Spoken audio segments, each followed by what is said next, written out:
Hey guys, it's Brandon Adams, the host of DawgNation Daily, the daily podcast for Georgia Bulldogs fans, presented by Marco's Pizza. A terrific morning leads us into a great 9-9 at Marlowe's at Northlake for our DawgNation big game preview there with Jeff Sintel. Excited about that. Speaking of Jeff, also excited to have him here on today's program as part of our Marlowe's Tavern Tell-All. So a lot of recruiting stuff coming up. We'll hear from both Georgia coach Kirby Smart and LSU coach Ed Oregron.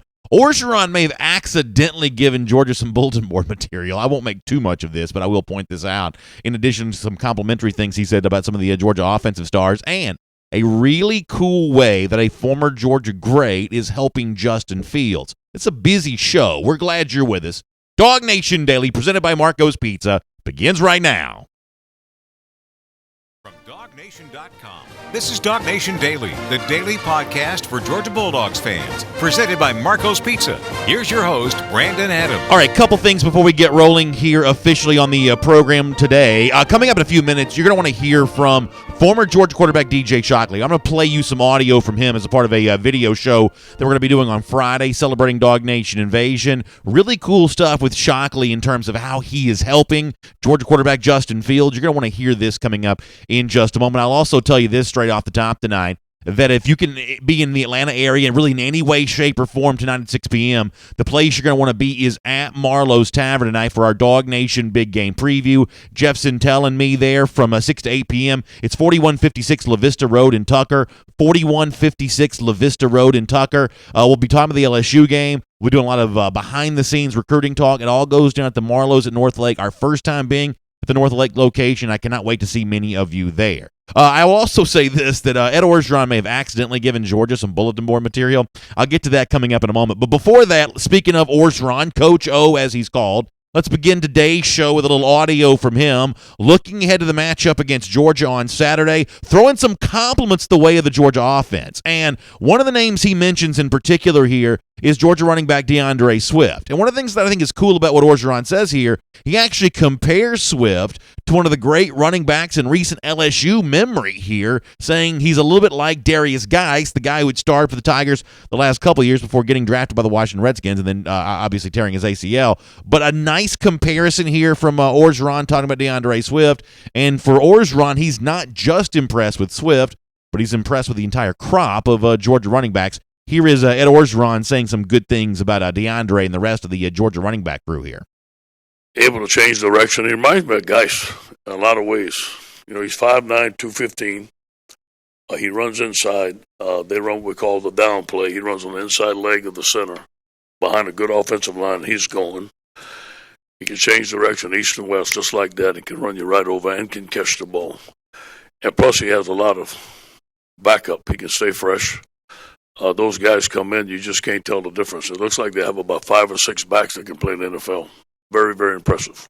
If you listened to yesterday's show, I talked to Chip Towers about this, and if you will read in the pages of DawgNation.com coming up in the days ahead, our Cover 4 piece, one of the things that I wrote in Cover 4 was one of the most exciting moments for me thus far this season was the catch and then run that led to a touchdown for DeAndre Swift against Vanderbilt. Swift is the guy, I think, on Saturday that showed what we all loved about him back during his freshman season of 2017. And for whatever it's been worth, for whatever's been going on, we haven't necessarily seen that much of Swift in that regard, that explosiveness that he showed last year. He hasn't always shown that here in 2018. Maybe it's the groin injury. Maybe it's something else. We don't really know. At least I won't pretend to know on that. But what I do know is on Saturday, even though the overall numbers aren't necessarily spectacular, there was only like 99 total yards from scrimmage, but when he had the football in his hand, he was explosive. And as Orgeron mentions, it wasn't just him in the running back position. We saw James Cook get more carries on Saturday than we've been seeing him get. When Elijah Holyfield toted the rock, he looked really good in doing that. Explosive, great touchdown run.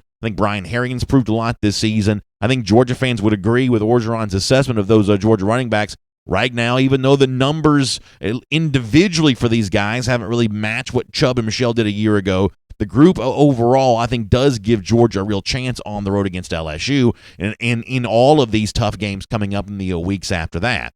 On the subject of the Georgia offense, Orgeron also talking a little bit about Jake Fromm here. And once again, Orgeron tossing some compliments the way of the Georgia star here. He likes what he's seen in totality from Fromm thus far this season. Smart, can throw the deep ball, play action pass. He's protected well. He is surrounded by great athletes. can move in the pocket, bootlegs, nakeds, waggles, all that stuff. Can run if he has to. And then if they want to go dual threat quarterback, they'll bring in Justin Fields. So they've got it all. I think one of the things that's interesting about that clip from Orgeron talking about Fromm, he says he can throw the deep ball. And it's easy to imagine Orgeron saying that while also thinking about the 75-yard touchdown that Fromm threw to Terry Godwin on Saturday. And this may be an example of the exact opposite of what we say from time to time before a big game. If Georgia's playing lowly Vanderbilt with LSU looming the following week, sometimes the conventional wisdom is don't show too much on film. Don't give LSU too much of an idea of what you might do in the game that next Saturday. But there's also something to be said for do show some things on film. Make them think that you're capable of throwing deep at any moment. All of a sudden, Grant Delpit, that great LSU safety, all of a sudden he's staying back a little more. All of a sudden he's not coming up trying to make an impact on the intermediate passing routes of the running game. All of a sudden he's having to play a center field in the thought that maybe Terry Godwin or McCole Hardman's going to run deep there again. Sometimes the advantage in terms of the chess match of coaches from one week to the next is not about what you hide from a game plan before you play an opponent. It's what you showcase and make them think about. And Dave Aranda, who is a good LSU defensive coordinator, and Orgeron, who's got a defensive mind, no doubt LSU will be looking at some of the things that Georgia showcased against Vanderbilt in terms of the overall potentially limitless degree of weapons that Georgia could use in the game against LSU. From that standpoint, that may be smart. But maybe the opposite of smart is some of the things that Ed Oregron said about the Georgia defense. Now, let me be clear before I jump into this. It is not my official position to make this into a thing. I don't think that Ed Oregron truly is giving Georgia Bulletin Board material here, but I do want to play a couple clips. And my only point is that Orgeron, for all his sort of comic, his accents, obviously the kind of thing that people make fun of a lot. There are a lot of Orgeron impressions. He is just a different kind of SEC coach than some of the other coaches out there. This may be an example because when asked about the Georgia defense, he just says a couple of things here that other SEC coaches wouldn't say. And there are plenty of reporters, I'm sure if they were sitting at this desk next to me right now, would say it's good that he's a little more, I guess, forthcoming or maybe a little more unfiltered. Most SEC coaches are just very careful not to say anything that could be taken the wrong way. And I don't think that what Orgeron says here should be taken the wrong way. But I can't help but notice that it's just a little different than the typical SEC coach would say. First of all, he's asked, hey, Kirby Smart's been at Georgia now for 3 years. I guess you also knew him going back to his time in Alabama here.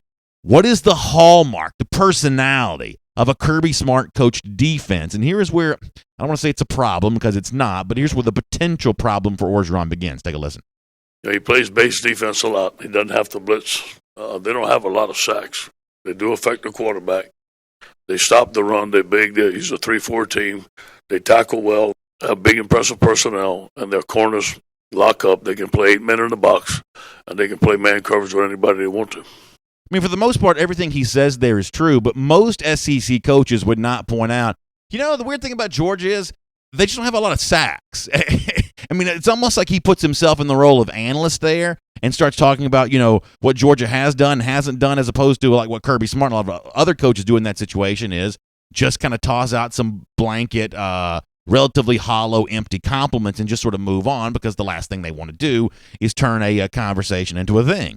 But when Orgeron is, dealing out that information with the Georgia defense and says, they actually don't have that many sacks. Well, it's not too long later in the press conference on Monday that another reporter kind of takes the bait on that and says, hey, Ed, you said that Georgia doesn't have a whole lot of sacks. Why do you think that Georgia doesn't have a whole lot of sacks? And once again, here's where Orgeron kind of just sets himself apart as a very different kind of SEC coaches. Most SEC coaches would not respond to that question with this answer, but here's Coach O once again. I think that it's more the way they're affecting the quarterback. I know they lost a couple of guys for first-round draft choices. They don't have that speed off the edge, but they're still dangerous. They're physical.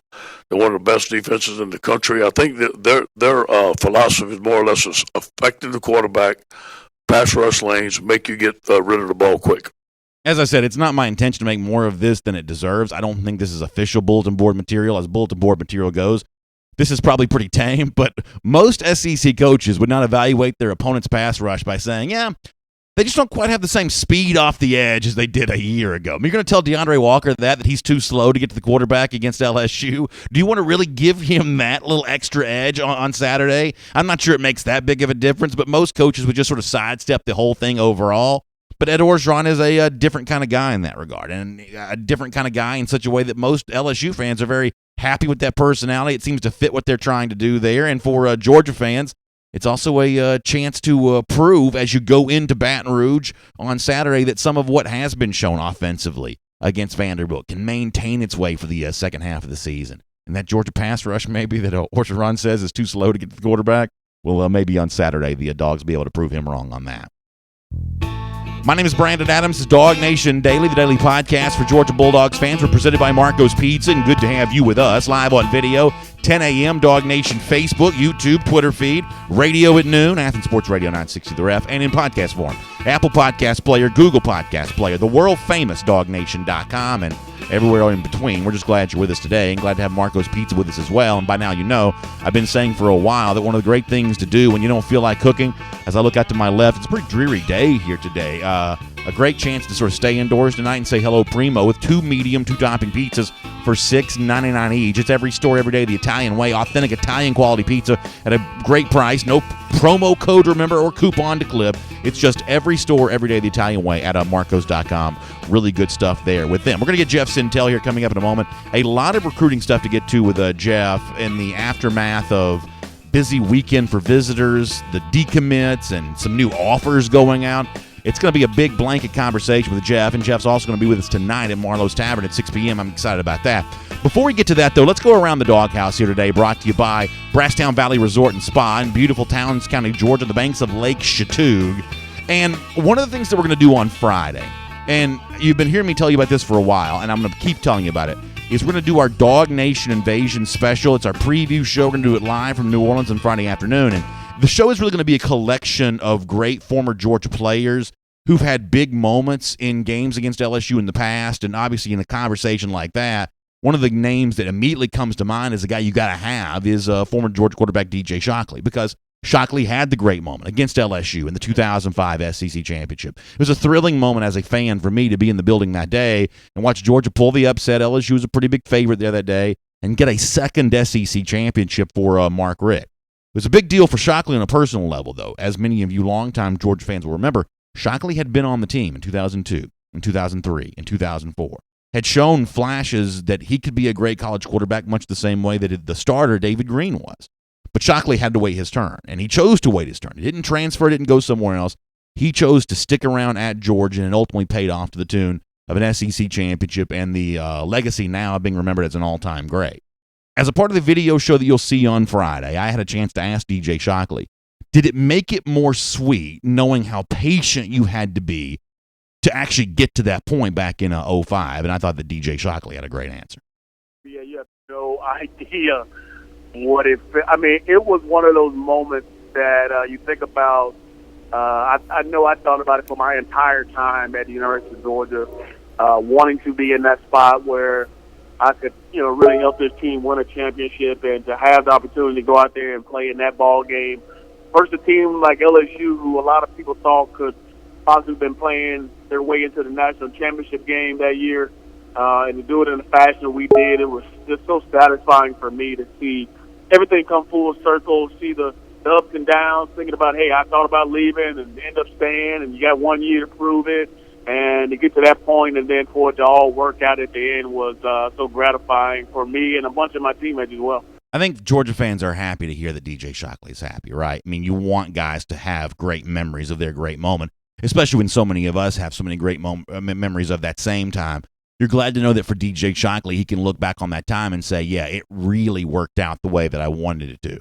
And it's also relevant now in 2018 because you got Justin Fields, a backup quarterback, who's kind of going through some of the same stuff. Now, he hasn't been forced yet to be quite as patient as DJ Shockley was for over the course of 3 years of being a backup before he finally got to be a starter. But also in 2018, the cycle sort of spin a little faster here as well, and young kids may be just a little bit more impatient than they once were.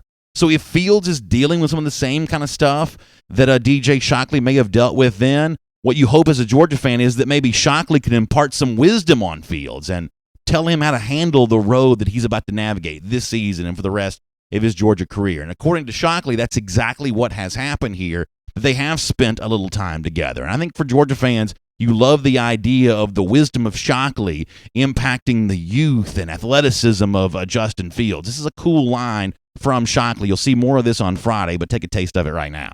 Yeah, I actually had a chance to talk to him. I had a chance to actually sit down with him when he first got to Athens, and then I talked to him a little bit during the summer, and then we kind of, go back and forth through text messages at times. And the biggest thing that I told him was, when you do get your opportunity, don't try to do too much. And obviously this is a tough situation to be in, because similar to how I was, he's coming in highly recruited. He's never had to sit behind anybody. He's never had to wait. And now he gets thrown into a game where maybe he's not always ready to go because he has to take time to get ready and going.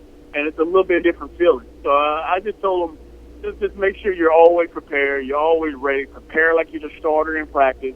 Make sure that the coaches, your teammates, they all have the confidence in you, so that when you do come in, people don't look at it as a step down. And you go in and you keep the ship rolling. That's the biggest part of it. And the last part was, you got to make sure you take care of the football, because that's the last thing they want to do is change up the rhythm of the starter, and you come in and turn it over, and everybody thinks, hey, we've lost possession. And I think he's done a great job of it so far, and he's done a great job of taking what the defense has given and using his athleticism, kind of to his advantage at times too. So he's a smart kid.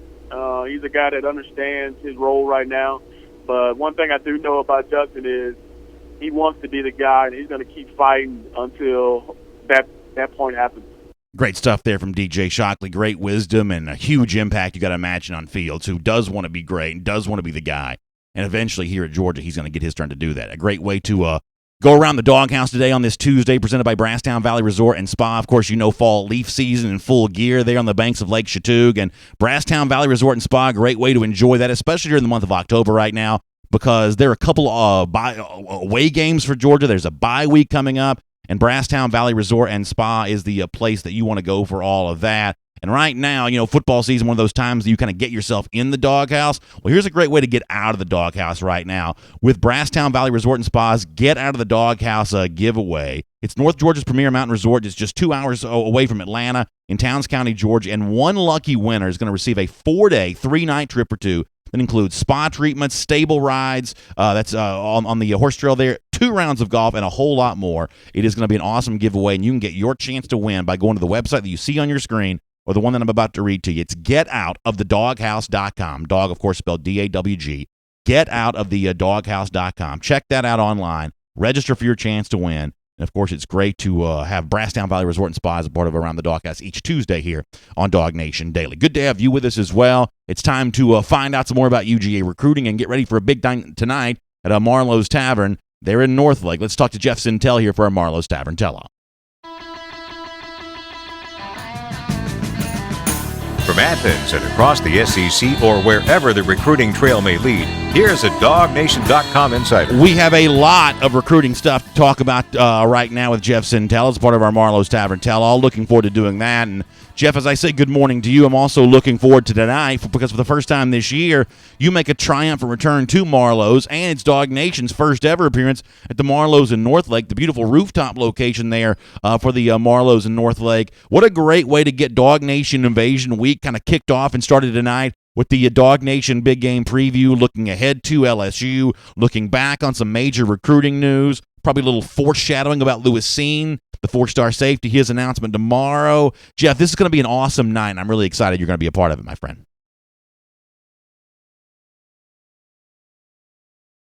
It's quite a build-up for that. Are we not getting Jeff here? We will see if we can we'll see if we can get Jeff in on this in just a moment while we're waiting on him there. Let me take a few of your comments. Obviously, there's a lot we want to talk to with Jeff there, and so we'll get that kind of up and running here in just a moment. When he joins us, one of the things, in addition to the recruiting stuff, I actually want to talk about the couple of the freshmen as well, because one of the things that Jeff's done a great job of this year is his freshman report at DawgNation.com after every game. And one of the things that's kind of cool, if you've read each of these, the way that a couple of the guys on the defensive side of the ball have kind of climbed their way up the ladder here over the course of the last few weeks. One of those is the inside linebacker, Channing Tindall. And I think this is one of those things that in November could be a much bigger deal. That, Tindall played a good bit against Tennessee, had some tackles, an even bigger statistical performance against Vanderbilt. Kind of thinking about being that speedy linebacker side to side that Georgia really needs. So we'll look forward to talking to Jeff about that. But looks like Jeff is back with us and ready to go here. So Jeff, before we get into all the other stuff, let me just say excited about seeing you tonight at the Marlows there in North Lake. How are you doing today?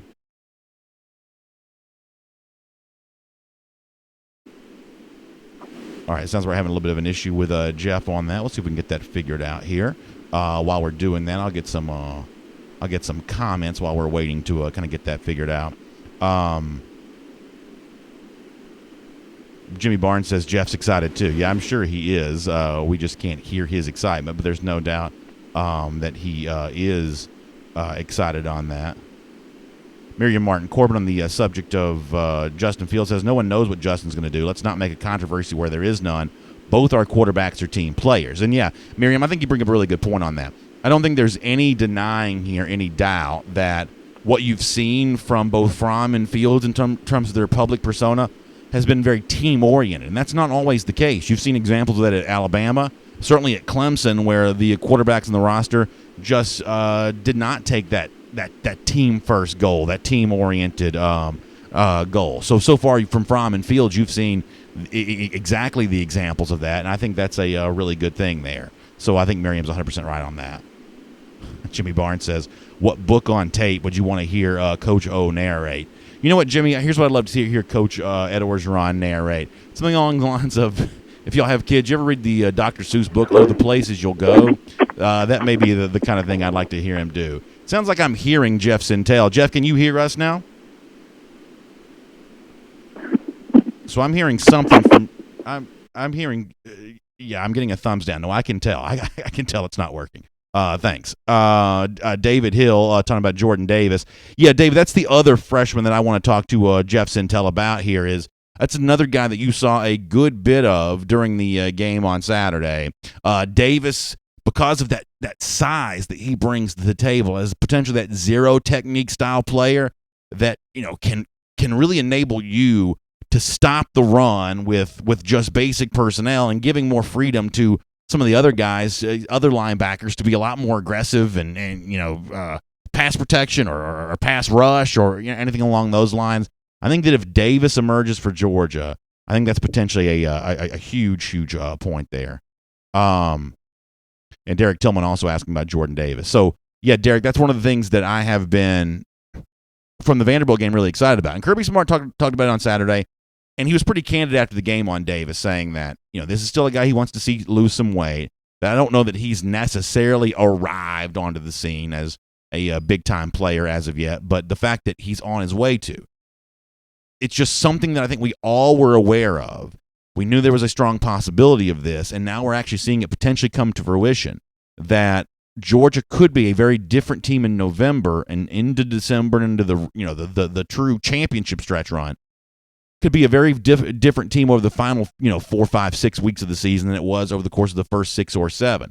That a guy like Channing Tindall, as much of a star as he has the potential to be in the first few games of his college career, that just may be too much to ask.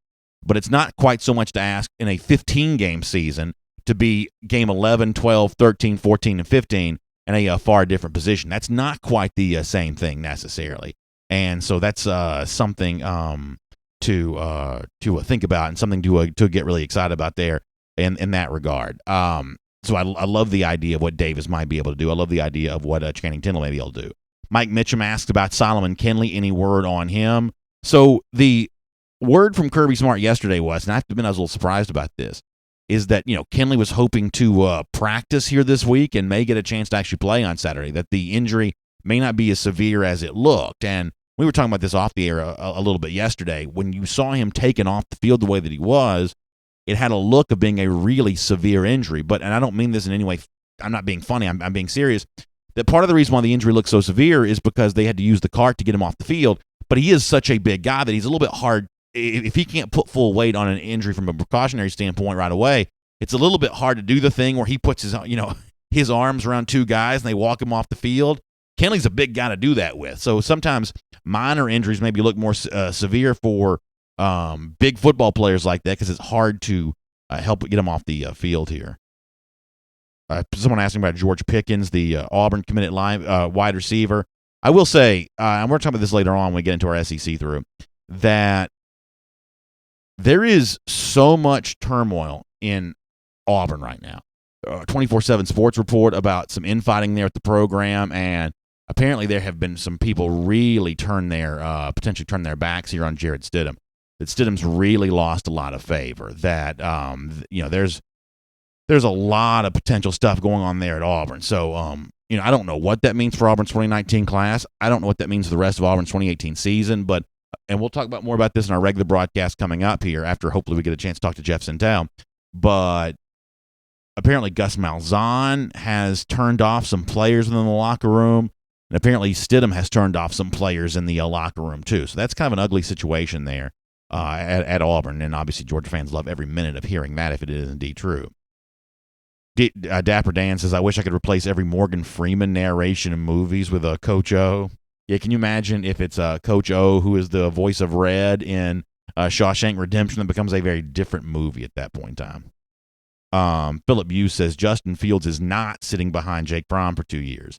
If that's what you're hoping for, you're in for a shock. But here's the thing, Philip.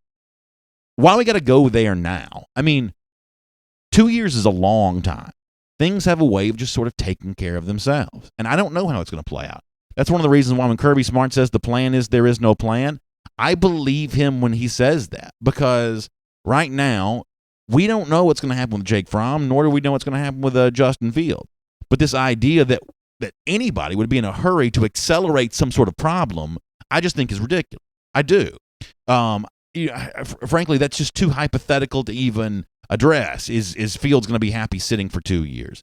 Honestly, I don't think that Justin Fields should be thinking about that right now. I think he should be thinking about getting ready for LSU, and I'm sure that's exactly what he's doing.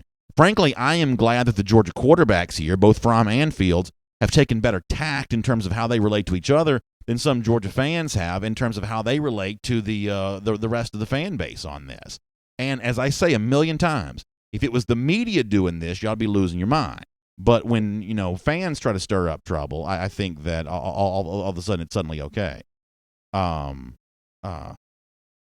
Hugh Gordon says, I want to see Georgia switch quarterbacks like we switch running back. Switch them out every possession, hard to defend. Then we can see the best of both quarterbacks. Well, Hugh, I agree with you on at least one part of that. I do love the idea of seeing the best of both these quarterbacks. And I think that, you certainly got to see more of that from Fromm on Saturday, sort of taking the shackles off him a little bit, giving him a chance to throw deep down the field and play the hurry-up offense near the end of the first half. That's good to see. And when Fields comes in the game, likewise, I hope he also is free to do what he does best here.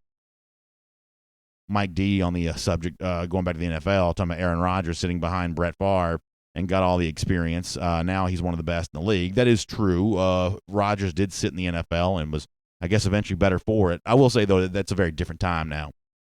That much like DJ Shockley, who waited and waited and waited for his turn and had it worked out great, you just don't see that level of patience anymore. And I'm not necessarily saying that's a bad thing. You just don't see it. All right, sounds like we do have Jeff Sintel ready to go here, so let me say hello to him. And, Jeff, let me just say that I'm looking forward to seeing you tonight at the Marlows in Northlake, my friend. Thanks for being with us here today. Brandon, are we actually going to be broadcasting from a rooftop for the first time in history? Yes, we are. It's going to be an awesome rooftop location there for the Marlows in Northlake. It's going to be a lot of fun. A lot of folks coming to get a chance to see you for the first time at a Marlows here this year. It's going to be really good. Well, I guess that's what the momentum and DawgNation invasion. All right, sounds like we're still getting some feedback from Jeff here, so I don't know if that's going to be able to go. We'll give this one more shot. We may just have to say goodbye to Jeff if we can't get the feedback cleaned up any better than that. I don't want to hurt anyone's ears here today. So we are taking a step towards getting Jeff on the phone here, but not quite the step that many of you wanted. Jacob McMillan said Darth Vader. Yeah, there was a little bit of a space vibe going on with Jeff there on that. Matthew Dill says Jeff might be flying high in the Goodyear blimp with Macho Man today.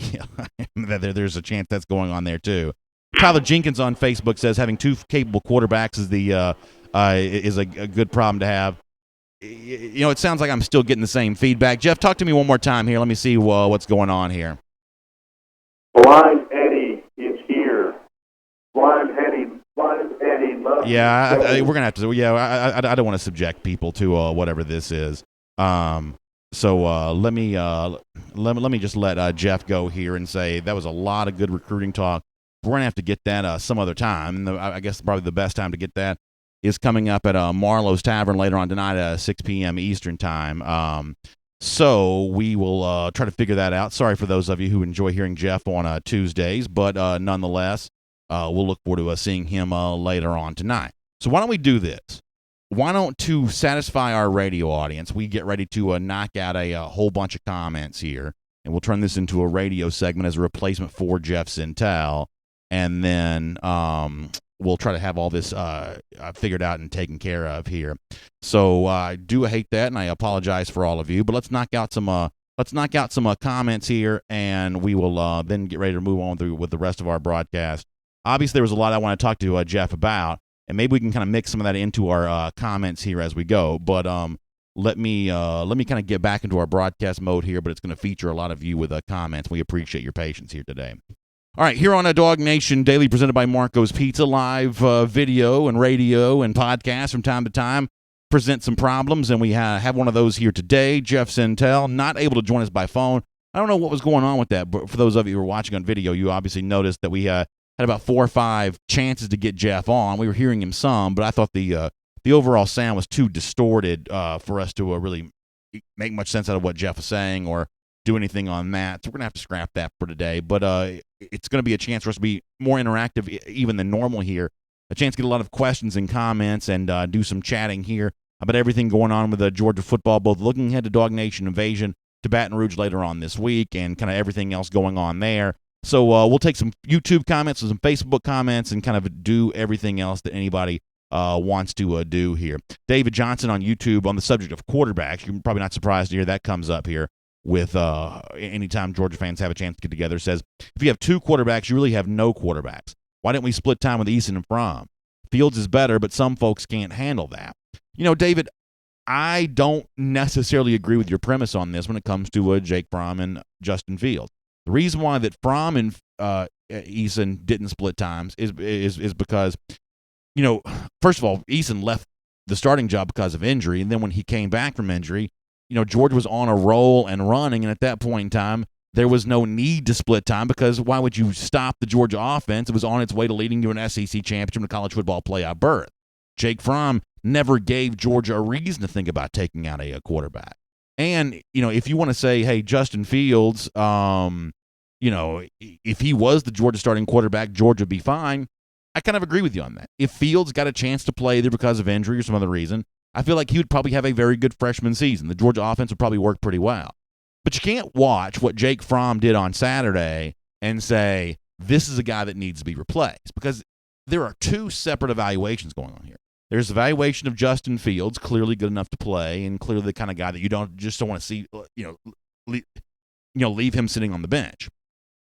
On the other part of this, though, there's a guy in Jake Fromm who you say, what has he really done to deserve to be taken off the field? Really nothing. I mean, Georgia's top 10 in offensive efficiency. I'm talking about around the country, according to the ESPN Football Power Index data.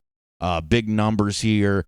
So, you know, this is not if you've got 2 quarterbacks, you've got no quarterbacks. I mean, look around college football. I mean, having good players is never a bad thing. The fact that Georgia's got 2 good players at the quarterback position, likewise, is not a bad thing here. And this attempt to turn it into a controversy on the part of some fans, I'm not saying you're doing that, David, but the attempt on the part of some fans to do that into a controversy is bad for Georgia. And as I've been calling on from fans for basically the entire time this conversation's been going on, if you want what's best for Georgia, you'll get behind both these quarterbacks, and whichever guy happens to be in the game, you'll cheer for that guy, whether it's 11 or 1.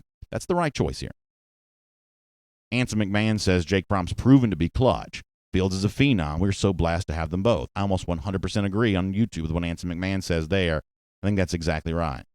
Devin Glenn says, if you think Fields is better than Fromm, you don't know anything about the game of football. Simple as that. You know, I think right now it's way too early on both these guys to know who will eventually be thought of as the better quarterback, because, you know, it seems like Jake Fromm's been at Georgia for a million years, but the truth is he's just halfway into his 2nd season. The overall story of his legacy as a Georgia quarterback is going to be told here in part over the course of at least the next year and a half, if not the next 2.5 years, and then ultimately it'll be looked back on from the perspective of history. The same thing with Justin Fields. There is a chance that both these guys are thought of as equal quarterbacks. There's a chance that maybe one day one's thought to be way better than the other after a long time here. There's a chance of all of that. But right now, we just don't know. But right now, Kirby Smart is taking the information that he does have available to him, and he's making the choices the best that he can. And what's important not to overlook there you go. What's really important to look here, though, and notice is the buttons that Kirby Smart's pushing on this. Thus far, he's pushing correctly. I think that's a really important thing to bring up. Hinton Weston says, BA, why don't we use Riley Ridley more in the back shoulder fade situation in the red zone? That's obviously a reference to what Javon Wims did a great job catching for Georgia a year ago. That combination of Wims and Fromm was lethal doing that a year ago. And Kirby Smart talked about this before the season started, that the guy to kind of do that was yet to emerge. Maybe it does end up being Ridley. Ridley kind of getting lost in the shuffle here in terms of what he's actually done. He's actually been pretty impressive here as of late. I mean, I do think you're seeing a pretty significant pecking order of receivers stepping up for Georgia. Terry Godwin looks like he's got his mojo back. Obviously, McCole Harbin's been doing good things for Georgia all season long. And now Riley Ridley as well. When you factor in the fact that tight ends also combined for 5 catches on Saturday, all of a sudden those targets are kind of getting more involved here, which is kind of a good thing to think about. Also on YouTube for a moment, and then I'll go back to Facebook. Stacy Goble says, we need to look back on the last drive of the second quarter and the first drive of the second half of the Vanderbilt game as the moment our offense started to click. We looked very good from that point forward. I kind of agree with Stacy on this, and I know that Isaac Nada, and you can read these quotes, if it was Chip Showers who had him at DawgNation.com, Nada was like, hey, we need to do this on every single drive, and there's a temptation to want to do that. Kirby Smart says it all depends on the defense that you're being shown by your opponent, and I'm sure Kirby's right about that, and I'm sure it's a lot more complicated than it may seem from time to time, but I kind of felt the same way, and if you were listening off the beginning of our program when we talked about this, sometimes it's not what you hide from your opponent in terms of a vanilla game plan. Sometimes it's what you show your opponent as a, hey, you better be careful, or we might do this to you. And showing the hurry-up offense with Fromm, showing the deep throw to Ed Oregron, to a Terry Godwin. That just gives Orgeron and Dave Aranda a lot more to think about. That just gives them a lot more to be, sort of forced to a game plan around and do. I just think that becomes really an important thing there for Georgia. And on Saturday, I think what Georgia showed against Vanderbilt actually makes it a little tougher to game plan for them against LSU, because now LSU doesn't quite know what to prepare for. In some ways, it's almost more valuable than the element of surprise. Over on Facebook for a moment, Drew Stevens says, I'd like to see Fromm keep more on the zone read, RPO. The defense, let me get some more comments coming in fast. I lost that one. Let me find him again. Actually, I may have lost that comment, but I'm talking about what he wants to see more of from Fromm. Yeah, I mean, I think the overall bottom line is that Fromm and that rhythm up-tempo offense, the way we saw near the end of the first half, it's the kind of Jake Fromm a lot of folks really like there. Shelton Tucker says Fromm gets 55 snaps, Justin Fields gets 12 snaps, and gets half the points. I mean, listen, no one's disputing that Justin Fields is good enough to play. I don't think anyone's disputing that whatsoever. Willie Gray says, what color jersey are we wearing Saturday? I assume red. Yeah, LSU typically wears white jerseys at home. I assume that means Georgia will be in red. Obviously, the option would be there to wear a different dark color jersey if Georgia wanted to, but my guess is the black jerseys don't make the trip to Baton Rouge. It's probably still going to be pretty hot there in Louisiana at 2:30 Central Time, so that may be a part of the reason for that. And plus, I don't think Georgia wants the extra attention that the black jerseys would bring about. But LSU almost always wears white jerseys. I'm assuming they're doing that again on Saturday, which means that Georgia's in red. I will say, though, that, obviously uniform colors and jersey colors around Georgia are a pretty hot topic, not quite as hot a topic for other teams. When LSU does wear those purple jerseys, I got to admit something. They can look pretty good, especially when they go purple jerseys, white helmets. That's a pretty good combination there. I don't know how LSU fans feel about it, but when you see how nice those purple jerseys look, in fact, if you're watching on video right now, that is LSU in the purple. If you had this as a uniform combination, why wouldn't you wear that more? That's a pretty sharp uniform right there. Good job by our team to have that photo there. That's a pretty good-looking uniform, and I'm a little bit surprised that LSU doesn't wear that more than they do. But my guess is it'll be white on Saturday, which gives Georgia a chance to wear the red.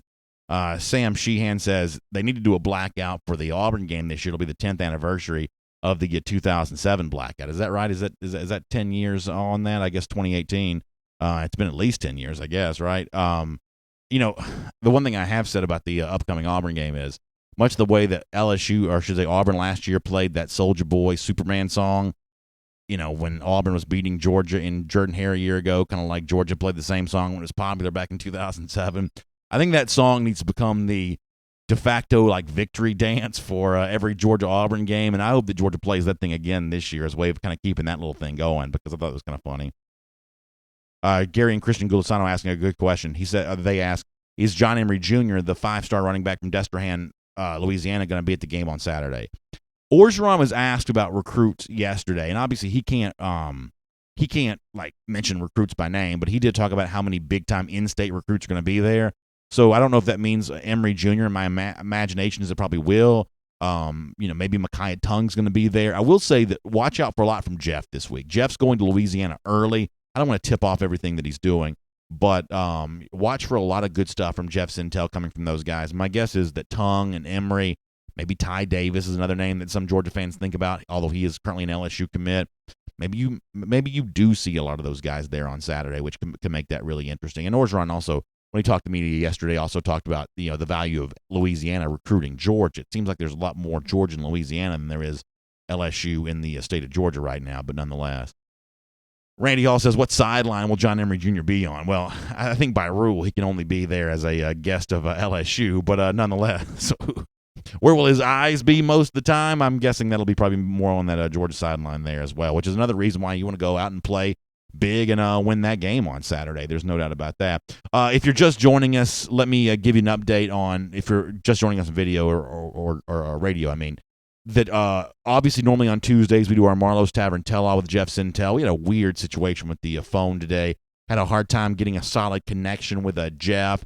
Real disappointed about that, but really hope that you all can make plans to join us tonight for our DawgNation Big Game Preview at the Marlowe's in Northlake. That'll be a great chance to hear more from Jeff Sintel. We'll ask him about the Louisiana-Georgia commitments. We will talk to him about who might be in Baton Rouge for the game on Saturday from a recruiting standpoint.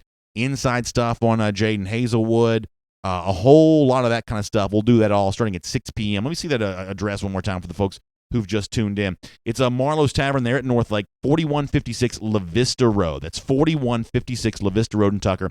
It's the rooftop location, 6 to 8 p.m. for our DawgNation Big Game Preview. Really looking forward to that. Also, it's kind of cool. Even if Jeff can't be with us here today, it does give us a chance to talk a whole lot more with you and get some great comments. We certainly appreciate all of that here. We've also got more of Kirby Smart coming up and a little bit of a turmoil at Auburn. I'm going to tell you about that coming up in a little bit as well. So we're having a very busy show here today, although disappointing that Jeff Sintel was not able to be a part of it. K9 Blues on our YouTube comment section says, Kirby's done a great job of handling the quarterbacks thus far. Fields does not have the master of the offense yet and the experience he needs yet. It would be pointless to baptize him by fire when we have Fromm. So I agree with K9's first point on that I don't think there's any doubt that the way that Kirby Smart and Jim Chaney, the offensive coordinator, and James Scully, the quarterback coach, to the extent that he's influencing this, I think they're handling Fromm and Fields well. I think that, first of all, both these quarterbacks deserve a lot of credit for the way in which, for those of you that watch playoff baseball, some starting pitchers complain when they have to come into a game as a reliever because their rhythm is, impacted. They're used to, taking a half an hour to make the first pitch and kind of get ready and sort of the same mental approach. When you're a reliever, you don't get a chance to do that quite as much. And they complain about that. Quarterbacks could be kind of the same thing of, hey, when I go in, I want the full drive to keep my rhythm, or when I'm in the game and get hot, I don't want to be taken out of the game for somebody else. But you really see, no ill effects from Fromm and Fields sharing time with each other right now. And, if you're Justin Fields, you could complain about not getting to play. Or if you're Jake Fromm, you could complain about being, an all-SEC caliber quarterback taken off the field. Both of those are potentially reasons why guys could complain. And yet from Fromm and Fields, they seem to be coexisting. I noticed at one point in time when Fields jogged onto the game on Saturday, Fromm jogged off, almost like the Little League thing. They gave each other a little high five as they passed each other. That's what you want to see from both these guys. They're both huge fan favorites. They're both in their own way representing the best of Georgia here, and the people who are behind both of them are also the best of Georgia. The people who choose one over the other at the expense of the other, I don't know what to say about that, to be honest with you. By the way, I saw somebody talking about Reese Davis in the YouTube comment section. One thing we haven't talked about yet this week, but it's probably worth mentioning, is that College Game Day, had let it slip during the broadcast on Saturday that they were thinking heavily about being in Baton Rouge for the Georgia-LSU game, and then ultimately LSU loses to Florida. Now they're going to Wisconsin and Michigan. So, haven't both those teams lost? Both Wisconsin and Michigan have lost games. So somehow a loss disqualifies LSU from being a part of College Game Day. But, some thick-ankled Big Ten game where both teams have lost, all of a sudden you don't quite have the same disqualification there. But nonetheless, a little less national attention for Georgia-LSU on Saturday after the Tigers lost to Florida, but certainly that won't dampen anything about the DawgNation invasion, though, as Georgia fans get ready to roll into Baton Rouge on Saturday. All right, really good series of comments here. Really appreciate that. We've got a lot more coming up in our regular broadcast. I want to let you hear from Kirby Smart in a moment, what his early thoughts are on LSU heading into the week, including a way that LSU has actually turned out not to be quite as different this year as we might have thought. We'll hear from Kirby Smart on that. And how about a little turmoil, a little drama, soap opera style, when it comes to the locker room there at Auburn? Wait till you hear about this as DawgNation Daily, presented by Marco's Pizza, rolls on. Let's take a look around the rest of the league. This is SEC Through. Yeah, real shame not to get Jeff Sintel on the program here today, but have no fear. We'll see him tonight, 6 p.m. for our Marlowe's Big Game preview. And, of course, hopefully back on Friday again. Phones up and running, hopefully like the way they're supposed to be here on a DawgNation Daily, presented by Marco's Pizza. Listen, this is live video. It's live podcasting. Plausibly live podcasting anyway. I guess that's more audio on demand. You have some tricks from time to time, and that's one we dealt with there today. We're going to do our SEC through here. I want to touch on some of the games from the weekend that I haven't had a chance to talk about yet. Before I do, let me quickly also remind you of this, that you're heading into a big weekend of college football, which means a chance to get some big-time action down. And when you do get some action on games, you want a fast, no-hassle payout when you win. That's why you want my friends at MyBookie. It's the only service that we would recommend here at a DawgNation Daily, because they are known for the fast, no-hassle payout when you win. And even better than that, right now, DawgNation Daily listeners and viewers can get their first deposit matched dollar for dollar. That means before you even make your first bet, you're already a winner, because your account essentially doubles right when you open it up for the first time there. But you got to use the promo code DawgNation to do that. It's all one word, DAWG. DawgNation, that's spelled the way it's supposed to be, at MyBookie. Simply find them online, MyBookie. Find them online, use the promo code DawgNation, and you can get your first deposit matched today. But you got to act right now. I have been told this offer could go away soon, so get in and go while you got a chance. Promo code DawgNation, MyBookie, find them online. You play, you win, you get paid. It is as simple as that. All right, 24/7 Sports is reporting about some turmoil at Auburn, and you have to be a subscriber to read the story, but it's been chatted about on a million message boards since it was first reported. According to the 24/7 Sports report, the best I can tell, I haven't read the full report because I am not a subscriber, but what message board folks are saying in response to it is some dissatisfaction from some Auburn players with Jarrett Stidham, that maybe Stidham is not, I think the phrase was used, too happy-go-lucky, that he's sort of bouncing around the locker room after the loss against Mississippi State, and that maybe turned some people the wrong way. Gus Malzahn, once again, it's always the tug-of-war with Malzahn and whoever his offensive coordinator happens to be, whether it was Rhett Lashley, who left the program, I think, because of that, Chip Lindsey, who came in. I think of Lindsey as a pretty good offensive mind, but apparently Lindsey's play calls, and he is supposedly the one that's calling the plays, according to this 24/7 Sports report, the best I can tell, that he is the one calling the plays, but they have to be filtered in through Gus Malzahn, which is pretty weird. Pretty weird, especially for an offense that's not really working very well right now. And we've already seen some Auburn players leave the program. There's rumors that by the end of the season there could be an even bigger mass exodus of players getting out while the getting's good here. This is a drama farm. It always has been under Gus Malzahn. I guess it always will be. They cannot afford to buy out Malzahn. They just signed him to a $49 million extension or something crazy like that. But it is a mess. You can go to 247sports.com and read more about the situation there at Auburn. Georgia fans will obviously be eating that up. Speaking of reports, I thought that AL.com had a really interesting thing the other day about Nick Saban. We've been talking a lot about Alabama's cozy relationship with ESPN. I've said that I'm going to start calling him Stephen A. Saban because Saban's on ESPN right now more than Stephen A. Smith is. Well, Rainer Saban, no relationship to a Nick, it's not even spelled the same way, at AL.com kind of wrote about and got some quotes from the ESPN side on this about why they cover Alabama as much as they do. The All Access TV series, for instance, the huge number of interviews, and they make an undeniable point that as Alabama has gotten bigger and bigger and bigger, public interest even outside Alabama fans has grown. They've become one of the name brands. That's true. And I would never say there should be some sort of cap or lid on how much coverage Alabama should get from ESPN. I would never say that. But you can't help but notice that it almost ends up being a self-fulfilling prophecy. That ESPN reports and covers on you as the biggest program in college football. You then get bigger because of that, which caused ESPN to cover you more. It ends up being this feedback loop that benefits both Alabama and ESPN. And case in point with what you see with the Alabama schedule where they're blowing all these teams out, and yet the conversations about, how great and dominant Alabama is, as opposed to, wow, Alabama, have they really played anybody as of yet? And so that's the kind of thing to think about, especially on the heels of 31 points being given up by Alabama to Arkansas. Nonetheless, a couple other issues from the weekend. Texas A&M beats Kentucky. It's the first time all year long, believe it or not, an SEC East team has lost to an SEC West team. It's been kind of a nice run for the East here in terms of rebalancing the league here. But Kentucky stays ranked but goes on the road, and as we thought might happen, does lose to Texas A&M. South Carolina beat Missouri. Backup quarterback Michael Scarnecchia gets in and has a good game. I thought there was a chance that Daquan Joyner, the freshman, might play here, but this was Scarnecchia's game. And another moment for Drew Lock to prove that he's more than just a stats guy, more than he's just a draft, a draft profile guy, that he's really an impactful quarterback in the SEC, and he fails to get that done once again, and will make that your SEC through. And with that said, here on DawgNation Daily, presented by Marco's Pizza, we'll turn our attention back to Georgia and LSU on Saturday, including some thoughts from Kirby Smart on the upcoming game. And the one thing when you talk about Georgia and LSU, any team going into Death Valley, the one thing you have to acknowledge is that it's one of the toughest stadiums to play at of anywhere in the country, not just the SEC, but nationwide. But as Georgia heads to Death Valley, it does so with a chance to come out of the game with a lot more attention than any other game Georgia's played thus far this season, and Kirby Smart's very aware of both those points.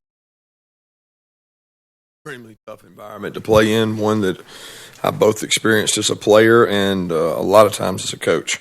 Got an incredible environment. Their fan base is really second to none in their atmosphere they create from the time you pull in on the buses to playing in the stadium. It's an awesome opportunity for our team to play on a national stage. It's an opportunity for a lot of our guys to play in a venue that a lot of Georgia players never got a chance to play in, and some in the future won't get an opportunity to play in. Yeah, so listen, it's we'll talk about that a lot this week, how long it's been since Georgia's been there, being back now, and it's the kind of thing that has a tendency to make you both remembered for a long time if you're a Georgia player and creating a memory that you'll take for yourself for a long time here. It's a huge stage. It's a proving ground here for Georgia. It's a test that we think that Georgia's ready to pass, but there's no denying this is a different kind of game than Georgia's played at any point this season, and really in a lot of ways different than anything it did in 2017. Going on the road to Notre Dame is not the same thing as going to Death Valley. There are a lot of Georgia fans trying to get into the stadium on Saturday. It was very relatively easy to take over South Bend, not quite as easy to take over this venue on Saturday, but with DawgNation Invasion, that is exactly what the red and black folks intend to do. All right, on the subject of LSU, though, as a team, Kirby Smart kind of getting into what Ed Oregron has provided that program, and when you listen to Kirby here, I can't help but think about his description of LSU is not necessarily what LSU fans, I think, were hoping it would be, both last year when Ed Oregron became full-season coach for the first time, and even this year with the changeover to offensive coordinator. This is not, I think, what LSU fans were hoping for, but this is the program they have. Here is Kirby with some compliments for the Tigers. They got a really good football team. I think Coach Orgeron has instilled a lot of toughness in their program. They play extremely physical. The game, Saturday with Florida was extremely physical, a lot of big hits, a lot of contact. It's just the way the SEC is, and you don't get weeks off in the SEC, and it's an extremely tough place to play. I think you saw that last week with the teams that played on the road in our conference, and we're going on the road this week. So listen, I've obviously talked to a lot of LSU fans over the course of the years, and the one thing that they were hoping for in the absence of the Les Miles Cam Cameron era, with the bringing in Matt Canada a year ago, and now Steve Ensminger taking over the offense this year, they were hoping to be more than just the physical downhill running team.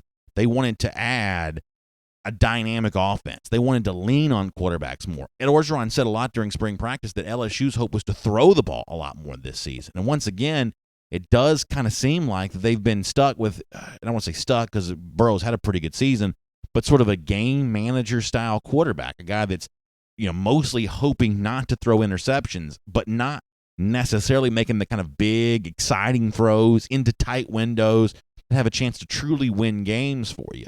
I can't help but notice that the LSU offense is not quite what I think they hoped it would be, although still relatively dangerous. Kirby Smart went on to talk a little bit more about what LSU offensively does, and they are trying to mix a little more spread stuff into the power stuff. Here is Kirby with his assessment of that.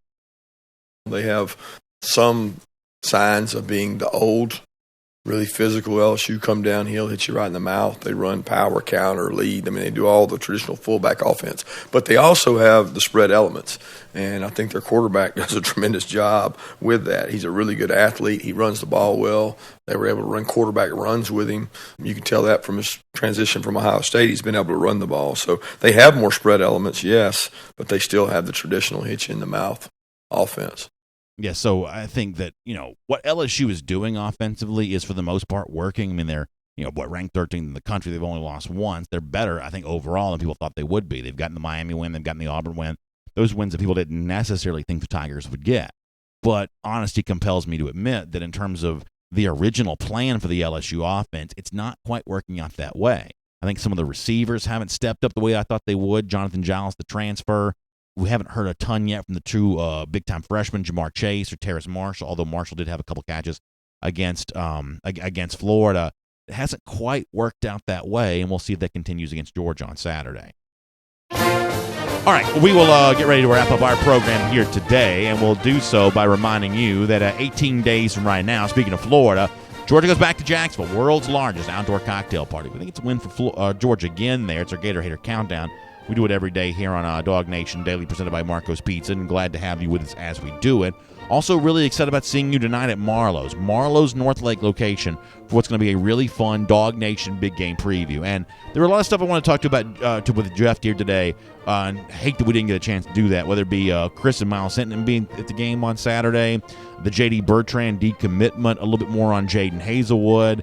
Looks like Georgia may have offered a 2019 quarterback in addition to one they already have a commitment from, John Rice Plumlee. Lewis Scene's announcement tomorrow. So there was a lot of stuff we wanted to do with Jeff. We'll get a chance to do that at 6 p.m. tonight for our DawgNation Big Game Preview at the Marlowe's in North Lake. Love to have you there with us for that. And of course, I'll see you back here tomorrow on DawgNation Daily as well. You have a great day, everybody. All right, and on video, we took a lot of comments before. We won't take quite as many right now. We'll get ready to wrap things up here relatively quick so we can get some other stuff taken care of here. But we do appreciate you being with us and do appreciate your thoughts on everything. Miriam Martin Corbin, by the way, in our Facebook comment section says she's looking forward to seeing us at Manning's in New Orleans on Friday. I'm looking forward to that too, Miriam. Glad you're coming out. Can't wait to see you there. Mark Godfrey referencing Kirby Smart's line from January that we're Georgia, we're not going anywhere. Yeah, certainly that's an exciting thing to remember back here as this stretch run begins for Georgia, proving Kirby Smart's words back in January to maybe be prophetic. A chance to do that here right now. Someone asked if the Marlowe's broadcast is going to be on Facebook Live tonight. Yes, it will be. We'll do a video of that starting at 7 p.m. if you can't be there in person. Great question. Eric Smith says going to miss the Marlowe's. Eric, hate that you can't be with us, but we'd love to see you at a Marlowe's event soon. Anson McMahon says prediction, DeAndre Baker will have a pick six on Saturday. Yeah, it's kind of funny. It's almost like Georgia from an identity standpoint has flipped the script of where it was from a year ago, where I don't think when many people thought about Georgia, the first thing they thought about, or among the first things they thought about, was defensive secondary. But that's really changed this year. I think that the strongest position group for Georgia thus far this season has probably been the secondary. Baker's a lockdown. Tyson Campbell's a future superstar. Richard LeCount may be a future superstar. He's on his way to being one of the best even right now. And obviously J.R. Reed is all over the place. Georgia's top four defensive backs, the two safeties, the two corners we see on the field most often, they are exceptional. And I can see Baker making a big impact on Saturday as well. Donnie Wilkerson hoping for a faster start against LSU on Saturday. Boy, that'd be a great thing to see. How much would that calm some nerves from will be admittedly a little bit of an anxious fan base, both in the stadium maybe and watching around DawgNation. That'll certainly calm some people down. Kibo Weir agreeing on that secondary, saying it's been excellent. I'm so thankful. Yeah, Kibo, I'm thankful for that too. James Crump already looking ahead of the 2019 season with Notre Dame and Texas A&M on it. Yeah, it's a little different kind of schedule for Georgia next year. Scott Harris says, BA, does it feel like we're getting healthier? I guess in some regards, yes, but then it's sort of like a step forward, step back type of thing. I still don't quite know what to make of the Solomon Kinley thing. As I mentioned before, he is apparently a little bit better shape than I thought he was in. Certainly seemed pretty rough when he left the game there. At first, it was a weird situation because during the moment in the game, many of you will remember this, you had Gilliard and Kinley briefly out of the game, but the Gilliard thing ended up being nothing, so that's no big deal. But to think that, Georgia's dealt with some injuries on its offensive line. It seems like some of these young freshmen are getting really close to being major contributors there, so they've got the depth to overcome that for right now. But it's been kind of an up and down thing. Certainly, Terry Gowan seemed healthier. I talked about DeAndre Swift. I mean, I just thought he looked really, really special. Kind of back to that guy that put the SEC championship game on ice. So there was a lot of that. Rudy Crowder says, BA, any DawgNation events in LSU this weekend? Yeah, Rudy, we got two big things coming up. We're going to be if you're going to be in New Orleans on Friday, we're going to be at Manning's there at 3 Central Time for our DawgNation Invasion preview special. We'll do that at 3 p.m. Eastern Time at Manning's, which is 519 Fulton Street there in New Orleans. We're going to do that. And then in Baton Rouge on Saturday, we're going to be at Walk-Ons. That's Drew Brees' restaurant there, 3838 Burbank Drive in Baton Rouge. That's that's 11 Central Time. That's 11 Central Time for what's going to be going on there at Manning's. At Walk-Ons. It's 11 Central Time for that, for our DawgNation Invasion tailgate there. So we'd love to have you come on by and say hello to us. We'd love to say hello to you there for that too. So that's going to be a lot of fun. All right. I'm going to get ready to wrap up here and let you guys go here today. Thanks for some great comments. Sorry about Jeff. We'll get that figured out and I'll get that taken care of. I'll see you tonight, 6 p.m. at the Marlowe's in North Lake. We'll have D and 90 coming up. We did a DawgNation Invasion special on video yesterday. A little bit of a preview of the bigger show on Friday. Hope you can look for one of those again here today as well. That's going to be a lot of fun. It's going to be a big week for us getting ready for the LSU game coming up this upcoming weekend. We're glad you're with us for it, and I look forward to seeing you tomorrow morning back here again at 10 a.m. For another episode of DawgNation Daily Live presented by Marco's Pizza. Y'all have a great day, everybody.